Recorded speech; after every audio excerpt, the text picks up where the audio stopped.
전 세계의 공장 역할을 했거든요. 더 이상 하지 말라는 거예요. 중국한테 트럼프가. 생산 중심지가 아니라 소비 중심지가 되라. 너네 많이 컸지 않냐. 미국이 지금 보면은 스타게이트라고 하는 프로젝트를 지금 벌려놔서 5천억 불을 투자해서 AI 관련된 거를. 그러니까 젠슨 황도 이제 사실 AI 생태계의 파트너로 우리를 선정을 한 거예요. 사실 이제 삼성도 포텐셜이 상당히 크고 사실상의 절대 강자화 될 수 있는 찬스인 것 같아요. TSMC를 좀 넘어설 수 있다면은.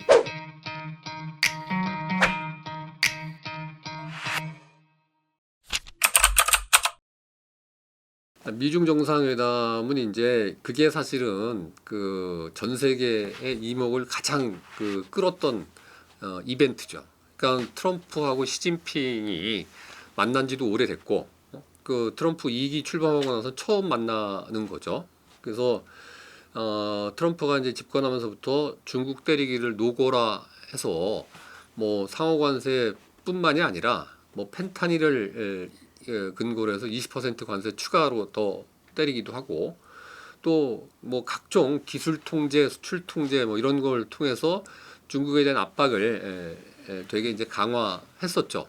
중국이 이게 맷집이 커지다 보니까 트럼프 1기 때도 많이 당했었는데 그때 이제 두드려 맞으면서 맷집을 많이 키운 것 같아요. 그래서 중국이 만만치 않게 이제 맞대응을 해요.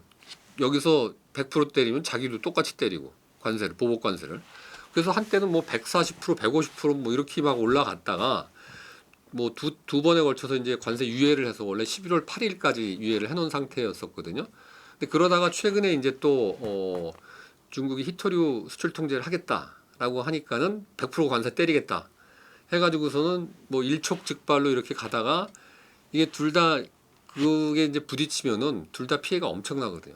그러니까 결국에는 뭐 당연히 합리적인 선택을 하는 거죠. 그래서 이제 그 이슈를 어떻게 풀 건가 하는 게 이제 제일 관전 포인트 중에 하나였는데 그건 뭐 예상대로 둘 다 수출 통제 1년 유예하고 히토류 같은 경우에 중국이 뭐 미국은 100% 관세 유예하고 뭐 이런 식으로 해서 이제 타협하고 넘어간 사안인데 그것뿐만이 아니라 이제 사실은 뭐 다른 여러 가지 이슈들이 되게 많고 중국의 어떻게 보면은 영린이라고 해야 되나? 중국의 그 아픈데 그게 이제 대만 이슈거든요. 완차이나라고 하는 거에 반하는 이런 얘기를 하면은 그럼 이제 중국이 그걸 참지를 못해요. 그래서 이제 그 이슈를 얘기를 안 했죠. 이번에 얘기를 안 하고 이제 어떻게 보면 이제 그냥 급한 불을 끄는데 지금 당장의 경쟁이 피해가 커질 수 있는 게 뭐 히토류 당장에 이제 못 들여오면은 2차 전지 뭐 반도체 등등해서 타격이 되게 크고 뭐 또 이제 대두 수입 같은 경우에도 중국이 안 해주니까 트럼프 열혈 지지층인 그 대두 생산자 농민들이 뿔이 나서 내년에 중간 선거에서 안 찍어줄 확률이 되게 높아지니까 그것도 급해서 사실은 뭐 우리한테도 아마 요구했었어요. 중간에 우리가 이제 그걸 산다고는 지금 발표 안 했으니까 그건 더 추가로 더 사긴 사는데 그동안에 사왔지만은 추가로 더 사고 이런 건 지금 합의문이 없으니까 그건 안 하는데 근데 이제 그런 이슈들 그게 이제 어떻게 보면은 급한 불이죠. 그 미국 입장에서는.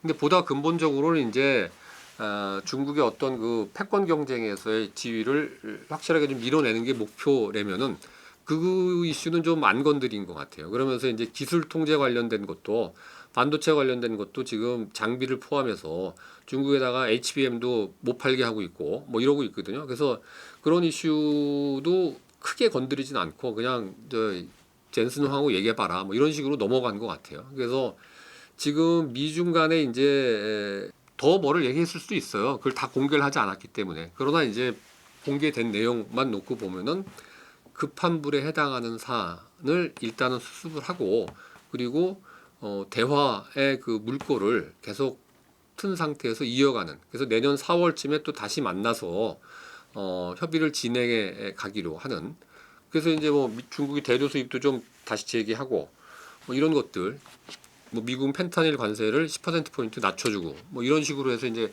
관세율을 좀 인하해주고 뭐 수입 규제했던 거 수출 통제했던 거 풀고 요런 정도 선에서 지금 마무리가 된 거죠.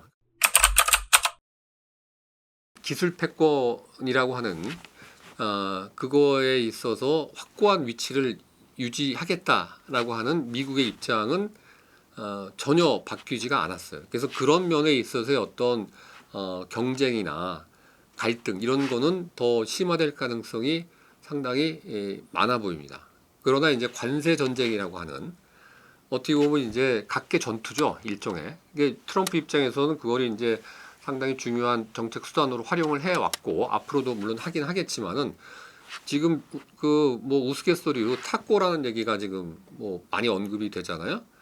트럼프가 항상 이제 결정적일 때는 꼬리를 내린다 뭐 그런 의미잖아요.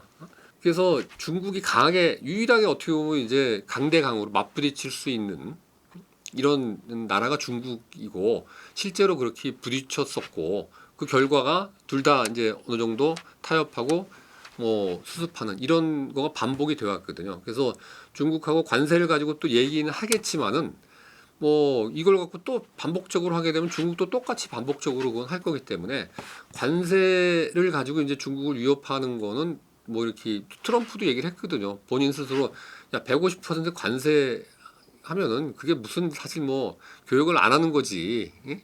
그렇게 생각을 하거든요. 그러니까는 이제 한번 해봤다가 뭐 이제 뜨끔하고 상호간에 이제 그 부분은 완화시켜서 내려갔는데 한두 번 위협적으로 뭐 해볼 수는 있겠지만 그게 효과가 없다라는 거는 이미 학습 효과가 있기 때문에 그거를 통해서 뭔가 미국이 원하는 거를 중국으로부터 얻어내기는 쉬워 보이지는 않습니다. 그 대신에 이제 여러 가지 형태의 기술 통제, 지난 정권서부터도 바이든 때도 그렇고 트럼프 일기 때도 사실은 이제 했었는데 미국 같은 경우에 이제 미국 제품을 쓴 게 일부라도 들어가서 그게 이제 예를 들면 적성 국가로 분류되는 중국 같은 나라한테 수출이 됐다든가 이러면은 수출 통제 대상으로 신고를 하고 미국의 허가를 받게끔 요구를 하고 있어요.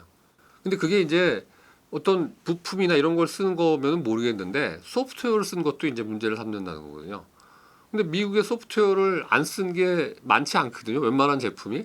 그러니까 사실상 이제 중국으로 들어가는 거에 대해서 엄격한 어떤 기술 통제를 이제 수출 통제화해서 뭔가 좀 이거를 좀 옥죄는 거를 강화해 나가겠다라고 하는 거는 그거는 이제 지속적으로 갈 것 같고 사실 이제 트럼프가 중국에 대해서 패권 넘보지 말라 하는 거하고 또 하나 이제 핵심적인 게 중국이 그동안에 이제 소위 전 세계의 공장 역할을 했거든요. 그래서 이렇게 다 빨아들여 가지고서는 우리도 뭐 중국에 엄청나게 투자를 많이 했었잖아요. 그래서 투자를 해 가지고서는 결국에는 다른 나라들이 이제 제조업도 미국도 그래서 다 이제 이 쇠락의 길을 가서 지금 다시 부흥시킨다고 그러고 있는 거잖아요. 그래서 그런 거 더 이상 하지 말라는 거예요. 중국한테 트럼프가. 그래서 너네는 생산 중심지가 아니라 소비 중심지가 되라. 전 세계의 제품의 소비를 너네 많이 컸지 않냐. 그동안에 우리나라가 가지고 있던 30년 연평균 8% 성장 기록을 중국이 깼거든요.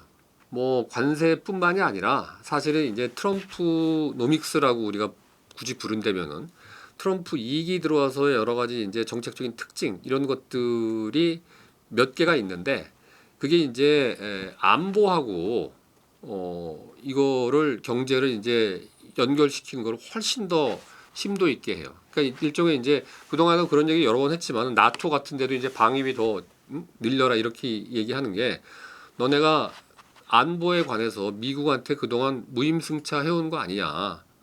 근데 우리가 이렇게 대규모 무역 적자를 보고 있는 거는 기축통화국으로서의 역할을 해주느라고 달러를 많이 써야 되니까 우리가 이제 달러를 많이 뿌려서 이렇게 되는데 결과가 우리가 적자를 본 거다. 그러니까 이 부분에 대해서 대가를 내라. 그래서 이제 안보하고 소위 이제 환율 문제. 그러니까 미국이 지금 가장 트럼프의 어떻게 보면 이제 대외적으로는 관세 가지고 막 이렇게 쌩 난리를 쳐대고 있지만은 대내적으로 풀어야 될 그 아주 중요한 과제가 정부가 빚이 너무 많아요. 그러니까 미국의 정부 부채 규모가 지금 38조 달러 정도 되거든요. 최근에 한 1조 늘었대. 두 달 사이에 1조 달러. 그래서 미국의 그 예산 항목 중에서 국방비가 뭐 전 세계에서 압도적으로 많이 지출하는 국가임에도 불구하고 국방비 지출액을 걔네가 발행한 국채 이자 갚는 그 돈, 이자로 지불해야 되는 돈, 그 돈이 더 많아졌거든요.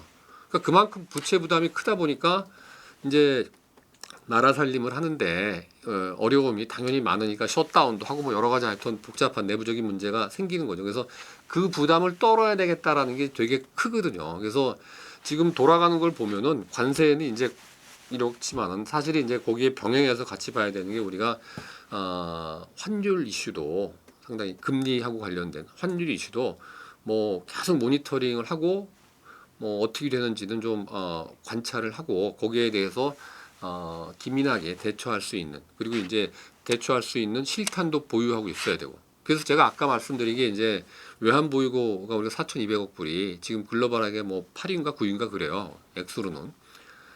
근데 이게 충분한 거냐에 대해서는 제가 보기에는 이제 유사시라는 게 있기 때문에 그거에 대비해서는 충분치 않을 수도 있으니까 우리가 이제 그 안전판을 뭐 수업을 통해서라도 조금 더 보강하는 게 반드시 좀 필요해 보인다. 뭐 그런 얘기를 좀 드릴 수 있을 것 같습니다.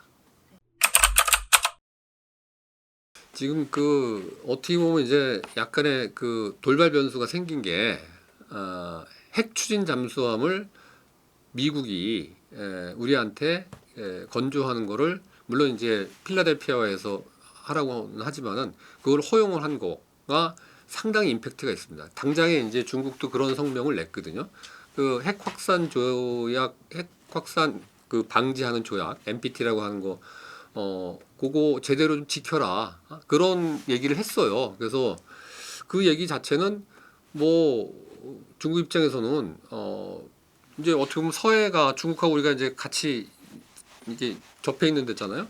거기 이제 핵잠수함이 왔다 갔다 하고 이렇게 되면은 당연히 뭐 자기네 입장에서는 기분 나쁠 거 아니겠어요. 그래서 그 이슈에 대해서 우리가 어떻게 대응을 해서 그 오해를 좀 풀고 우리가 뭐 핵 탄두를 갖다 탑재하는 게 아니고 이제 우리가 잠수함의 어떤 그 뭐 유용성 내지 효용성의 해결료를 쓰는 게 어쨌든 간에 좀 좋으니까 그래서 설득을 잘 해서 그거를 이제 문제 삼지 않게 좀 만드는 게 갑작스럽게 이제 대두된 이슈지만은 또 갑작스럽게 대두된 이슈 못지않게 가장 중요한 이슈가 된 것 같아요 지금.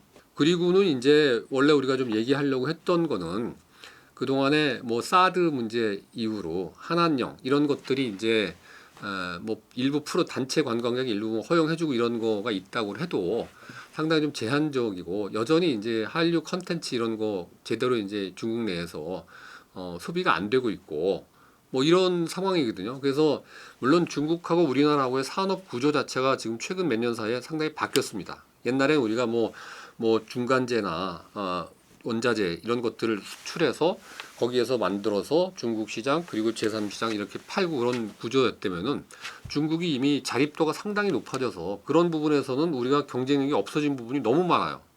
그래서 사실 우리 입장에서 보면은 걔네가 규모의 경제가 우리랑 스케일이 다르거든요. 그러니까 우리가 하는 산업은 다 해도 큰 스케일로 하다 보니까 글로벌하게 문제가 많이 생겨요. 초과 공급이 돼서 가격이 폭락하고 중국도 어려워져서 구조조정을 몇 차례 한 섹터가 꽤 있고 그럼에도 불구하고 국영기업이고 공산당이 이제 그거를 컨트롤하는 그런 국가이기 때문에 버텨서 지금 거의 다 죽여가고 있거든요. 중국 뺀 나머지 기업들의 그런 중후장대한 산업들이 자동차도 전기차도 뭐 사실 뭐 아시겠지만 테슬라가 지금 선방을 해서 선발주자로서 중국 내에서도 어느 정도 하고 있고 글로벌하게 하고 있지만은 중국 시장 내만 놓고 보면은 마이두 포함해서 어마어마한 경쟁이 어마어마한 생산이 지금 이루어지고 있거든요. 그래서 이제 문제가 되는 기업도 생기지만 그런 걸 통해서 발전을 하는 거거든요. 그래서 이제 중국이란 나라가 결국에는 이제 그런 식으로 지금 무지하게 커져 있는데 우리하고의 관계 물론 이제 정서적인 이런 것도 있지만은 산업 구조 측면에 있어서의 관계를 보니까 이게 한 5년 전하고는 이제 전혀 다른 얘기가 되니까 지금 입장에서는 우리가 공략할 수 있는 게 기술 격차가 좀 있는 분야. 그러니까 뭐 예를 들면 반도체는 이제 원하는데 미국이 이제 여러 가지 기술 통제를 하니까 반도체 장비도 못 들어가게 하고 뭐 칩도 못 팔게 하고 이래서 이제 반도체 굴기를 통해서 상당히 맷집을 키워놨습니다. 그래서 생각보다 이제 반도체의 성장 속도가 어느 정도는 돼 있는 것 같은데 그래도 우리가 초격차를 좀 유지하고 있기 때문에 일부 그런 기술 격차가 있는 분야에 대해서 유지를 하고 또 실제로 이제 중국한테 우리가 사실 중국이 WTO에 2001년도에 가입한 이후에 그때는 이제 규모 자체도 교역 규모도 별로 미진했는데 이게 엄청나게 커져가지고 우리의 최대 수출국이 됐었거든요. 그래서 한때는 불과 뭐 한 2, 3년 전만 해도 중국이 우리나라 전체 수출에서 차지하는 비중이 한 26% 정도까지 올라갔었어요. 4분의 1이 넘게. 2위가 중국이었는데 아니 미국이었는데 미국이 차지하는 비중이 한 13% 언저리. 그러니까 두 배야 두 배. 그 정도로 이제 중국이 우리한테 중요한 시장이었고 중국을 통해서 우리가 상당히 이제 교역이 많고 흑자를 많이 보니까 덕을 보는 것도 분명히 있거든요. 근데 지금 이제 중국이 대부분 쫓아오다 보니까 과거와 같은 산업에서는 경쟁을 유지하기가 어렵다 이거야. 그럼 뭐냐? 보면 소위 이제 최종 소비재들 중에 우리가 소위 K 무슨 뭐 K 뷰티 해가지고서 화장품이 됐건 뭐 이런 것들 있잖아요. 또 음식도 마찬가지입니다. 뭐 K 푸드 같은 것도 그렇고 어떻게 보면 이제 걔네들이 뭐 대도시 중심으로 해서 소비력이 이렇게 높아지다 보니까 그런 부분에서 이제 구매력이 생기는 거예요. 그래서 그런 쪽으로 뭔가 이제 우리가 시장을 뚫고 한한령 같은 걸 풀어서 교류도 좀 관광객도 많이 들어오게 하고 우리도 좀 많이 가지고 이런 식으로 해서 양국 간의 어떤 교역이 침체되어 있는 거를 다시 활성화하는 우리가 이제 적자 상태로 돌아섰거든요. 그래서 그거를 뭐 밸런스를 좀 맞춰 나가는 방향으로 하면서 교역량 자체는 좀 키워나가는 쪽으로 하는 그런 요구를 할 수 있을 것 같아요. 그러니까 이제 메가 팩토리 구축이라고 하는 게 사실 이제 뭐 이름이 좀 그렇게 붙인 거지만은 우리가 반도체 클러스터를 구축한다라고 하는 얘기는 이미 몇 년 됐습니다. 그래서 이제 용인 뭐 해가지고선 요쪽 지역에 반도체 클러스터를 하루빨리 구축해서 우리가 이제 반도체가 사실상 이제 차세대의 어떤 성장 동력 산업인 것은 분명하고 또 AI 같은 게 이제 보편적으로 활용이 되기 시작하면은 거기 들어가는 뭐 칩이나 AI 칩이나 이런 것들을 뒤떨어지지 않게 생산하려면은 어마어마한 투자가 필요하거든요.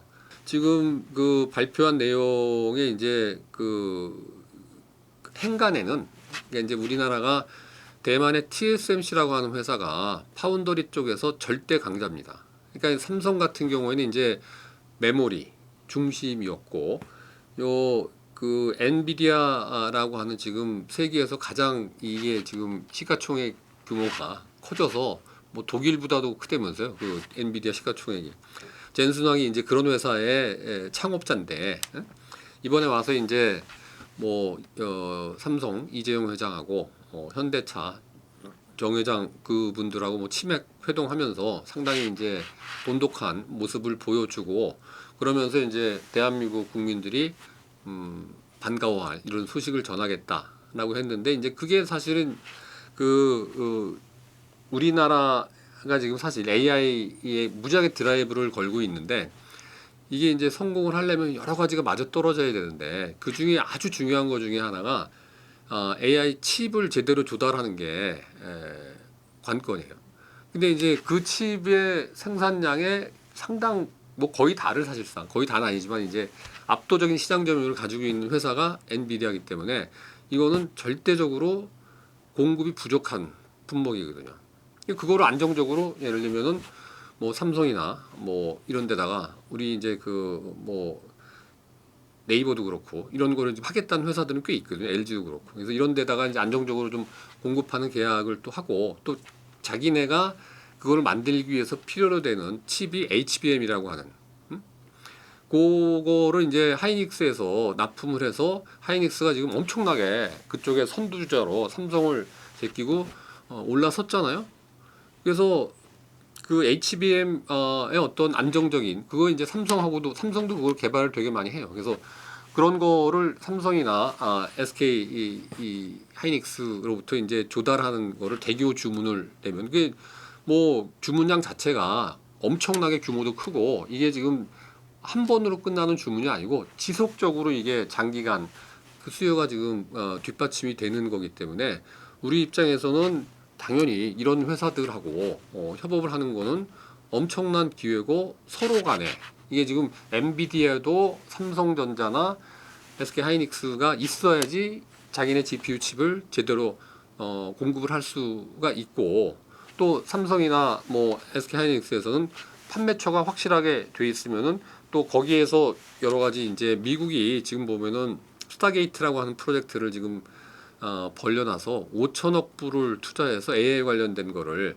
뭐 데이터 센터를 포함해서 여러 가지 이제 인프라 구축과 여러 가지 하드웨어죠 칩 만드는 것까지도 해서 뭐 일본의 손정희까지 대규모 투자를 하겠다고 지금 하고 있는데 그런데 이제 우리도 약간 좀 발을 들여놓고 같이 당연히 하기를 원할 것 같아요. 그래서 그런 것들을 감안하면은 이번에 그 메가 팩토리라고 하는 거를 구축을 해서 사실상 이제 TSMC가 워낙에 삼성하고도 격차가 크거든요. 이 파운더리 쪽에서. 그래서 그거를 이제 따라잡을 수 있는 어떤 모멘텀을 만드는 게 상당히 좀 필요하고 지금 어떻게 보면은 이 삼성하고 하이닉스를 SK 하이닉스를 비교해 보면 하이닉스는 상당히 좀 순발력 있게 고 HBM이라고 하는 쪽으로 빨리 어떻게 보면 특화를 해서 성과를 낸 거죠.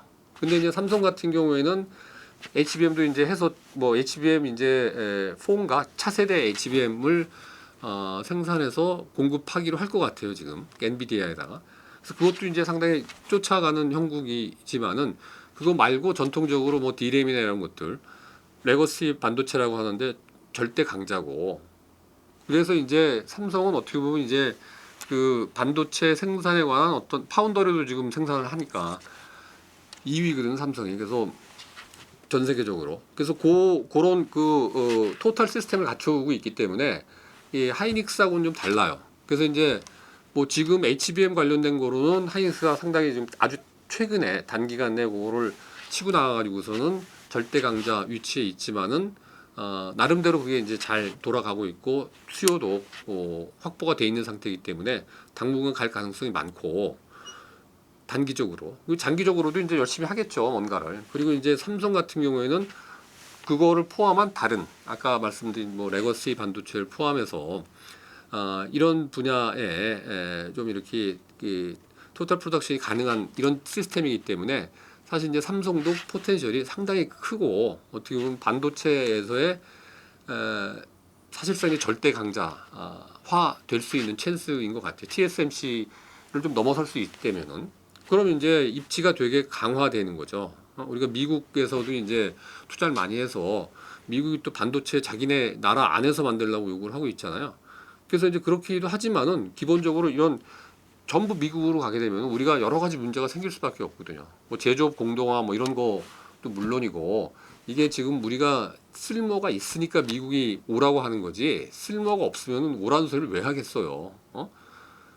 결국에 이제 쓸모가 있으려면은 기술력으로 그거를 입증을 해야 되는 거고 소위 초격차라고 하는 그거를 계속 우리가 유지를 할 수 있어야 되는데 그거에 어떤 발판이 되는 뭐가 이제 저는 이 메가 팩토리라고 하는 그러니까 이름이 메가 팩토리고 그 전에 뭐 반도체 클러스터 이런 식으로 해서 이제 해오던 거를 더 확대해서 아예 그냥 더 뭔가 이제 푸시를 하겠다 이런 의지를 표명한 것 같아요. 그래서 이게 이제 제대로만 돌아간다면은 우리가 경제 안보 관련된 이슈에 있어서도 어떻게 보면 조금 뭐 대만의 TSMC가 그렇거든요. 사실 그 TSMC라고 하는 회사가 대만을 지켜주는 거지. 그것 때문에 이제 미국이 TSMC가 중국으로 넘어가는 거는 용납을 당연히 안 하죠.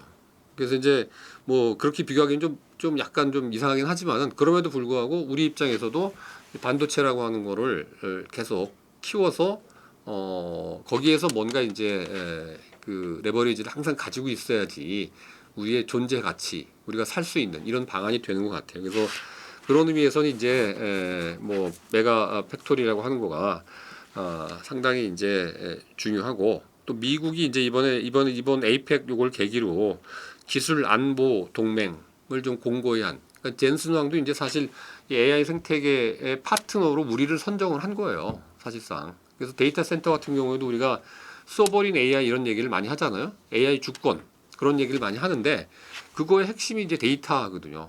그 데이터 하려면은 사실 뭐 전력도 엄청 들어가고 뭐 천문학적인 그 비용을 투자해서 그거를 이제 갖고 있어야 되는 건데 우리가 이제 뭐 개인정보 뭐 이런 것 때문에 걸림돌이 많이 있고 정보 유출, 해외로 반출되는 거 이런 거에 대한 경계를 많이 하고 있는데 국내에 이제 그런 데이터 센터를 구축을 하게 되면은 그러면 이제 뭐 상당히 여러 가지 측면에서 안정적으로 그런 거를 이제 육성을 할 수 있다 이렇게 생각이 됩니다.